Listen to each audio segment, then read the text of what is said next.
தாய் தமிழ் உறவுகளுக்கு வணக்கம். வாழைக்காய் வியாபாரம் பண்ணேன், நஷ்டமாயிடுச்சு என்ற தலைப்பில் இந்த காணொலியை காண்கிறோம். நான் ஒரு எலக்ட்ரிக்கல் இன்ஜினியர் படிச்சிருக்கேன்.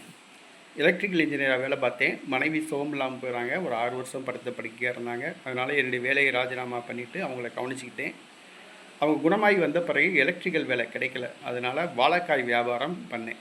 வாழைக்காய், வாழைப்பழம் ரெண்டும் வாழைக்காய் பேட்டையில் போய் ஏலம் எடுத்து பழுக்க வச்சு மதுரை மாட்டுத்தாவணி காய்கறி மார்க்கெட்டில் வியாபாரம் பண்ணேன். விடிய காலம் 2 மணிக்கெலாம் எழுந்திரிச்சு 2:30 கிளம்புவேன். 3 மணிக்கு மாட்டுத்தாவணி போயிடுவேன்.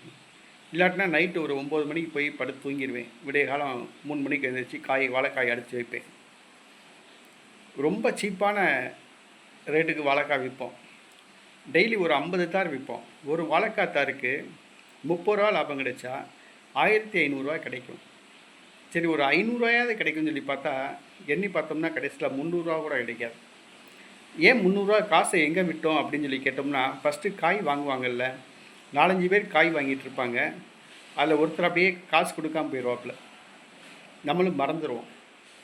அடுத்தது ஒருத்தர் நாளைக்கு தரேன் காசு அப்படின்னு சொல்லிட்டு போவாப்புல, 3 நாள் கழித்து வருவாப்புல, 3 நாள் வேறு எங்கேயாவது போய் வாழைக்காய் வாங்கிடுவாப்புல.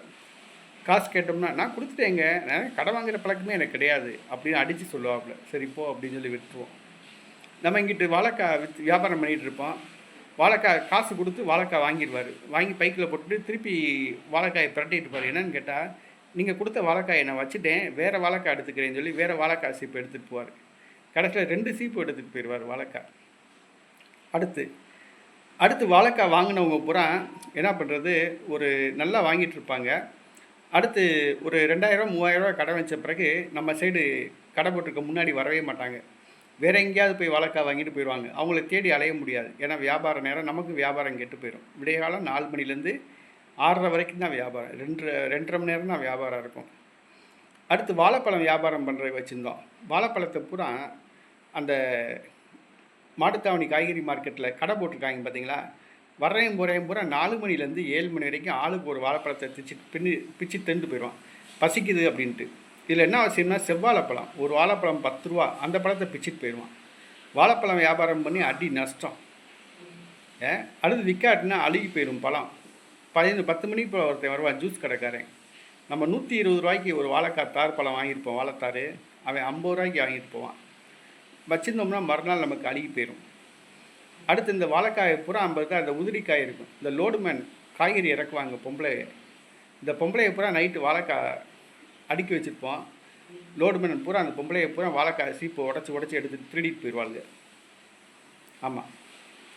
அடுத்து இந்த வாழைக்காய் கடையை போட்டுட்டு இங்கிட்டு போகிறதுக்குள்ளே எவனாவது ஒருத்தன் வந்து என்ன பண்ணுவான், 2 சீப் வாழைக்காயை தூக்கிட்டு நான் சொல்லிக்கிறேன் அப்படின்னு சொல்லிட்டு போயிடுவான். கடைசியில் வாழைக்காய் வியாபாரம் பண்ணோம். கொரோனா வந்துச்சு. ஏறத்தாழ 3.5 லட்ச ரூபா வாழைக்காயை வந்து கடனுக்கு கொடுத்தேன். அவங்க வாங்கினவங்க செத்து போயிட்டாங்களா என்னன்னே தெரியல. எட்டியே பார்க்கல. அவங்களும் தேடி பார்த்தேன், ஒருத்தன் கூட கண்ணில் சிக்கவே இல்லை. 3.5 லட்ச ரூபா நஷ்டம். ஒரு வாழைக்காய் தோட்டம் ஏலம் எடுத்தேன். 120 ரூபா அப்படின்னு சொல்லி ஏலம் பேசி ஏற்றுக்கூலி இறக்கூலி எல்லாம் சேர்த்து 140 ரூபா வந்துச்சு. 140 ரூபாய்க்கு 3 லட்ச ரூபா கட்டி ஏலம் எடுத்து வாழைக்காய் தார் இறக்குறேன். கொரோனா வந்துச்சு. வாழைக்காய் தார் அந்த வருஷம் வாழைத்தார் அமோக விளைச்சல். 50 ரூபாய்க்கு குறைஞ்சி போச்சு. எனக்கு ஒரு தாருக்கு 70 ரூபா நஷ்டம். ஆக ஏறத்தாழ ஒரு 5 லட்ச ரூபா நஷ்டமாச்சு. கடைசியில் அந்த வாழைக்காய் வியாபாரத்தையே விட்டுட்டு வெளியில் வந்துட்டேன். இதுதான் என்னோடய நிலைமை. ஒரு வியாபாரம் ஆரம்பிக்கணும்னா அந்த வியாபாரத்தில் எத்தனை பேர் ஏமாத்துறாங்க அதை பாருங்கள். அதான் ஒரு நாளைக்கு 50 தார் விற்றா ஒரு தாருக்கு 30 ரூபா லாபம். குறைஞ்சபட்சம் வச்சா 1500 ரூபா கிடைக்கும்னு சொல்லி பார்த்தோம்னா 300 ரூபா லாபம் கிடைக்காது. இந்த காய்கறி வியாபாரம் மாதிரி ஒரு மோசமான வியாபாரம் எதுவுமே இருக்காது. இந்த பலசர கடைக்காரங்க இருக்காது பார்த்தீங்களா, இருக்கிறதுலே 1ஆம் நம்பர் திட்டங்க. அவங்க தான் நம்மகிட்ட வந்து வாழைக்காய் வாங்கிட்டு போவாங்க, ஏமாற்றிட்டு போவாங்க. ஒரு காய் வந்து 1 ரூபா ரேட்டுக்கு வாங்குவாங்க. அவங்க போய் பலசர கடையில் போய் ஒரு காய் 7 ரூபா 8 ரூபான்னு விற்பாங்க. ஒரு வாழைப்பூ 5 ரூபாய்க்கு வாங்குவாங்க. கடையில் போய் வாழைப்பூ வந்து 20 ரூபா 30 ரூபான்னு விற்பாங்க. ஒரு வாழைத்தண்டு 5 ரூபாய்க்கு வாங்குவாங்க. அந்த வாழைத்தண்டு கடையில் 15 ரூபாய்க்கு விற்பாங்க. அடிமாட் ரேட்டுக்கு கேட்பாங்க. இல்லாட்டினா ஓசின்னு சொல்லி ஒரு வாழைக்காய் பூ எடுத்துகிட்டு ஓடி போயிடுவாங்க. 50 வாழைக்காய் பூ எடுத்துக்கோங்க, எண்ணி போட்டுக்கோங்கன்னு சொல்லுவாங்க. 50 பூ எடுக்கிறதுக்கு பதிலா 60 பூ பையில போட்டு 50 பூ தான் எடுத்தேன்னு சொல்லுவாங்க. அதனால் வாழைக்காய் இந்த காய்கறி வியாபாரம் மாதிரி ஒரு மோசமான வியாபாரம் உலகத்தில் எங்கேயுமே கிடையாது. வச்சுருந்தா மறுநாள் அழுகி போயிடும், வேஸ்ட்டாக போயிடும். அதனால் காய்கறி வியாபாரம் பண்ணுறவங்கள பார்த்து நம்ம சொல்கிறோம், நல்லா இருக்காங்க, வசதியாக இருக்காங்க, அவங்களுக்குன்னு அவ்வளோ கூட காய்கறி இறக்குறாங்க.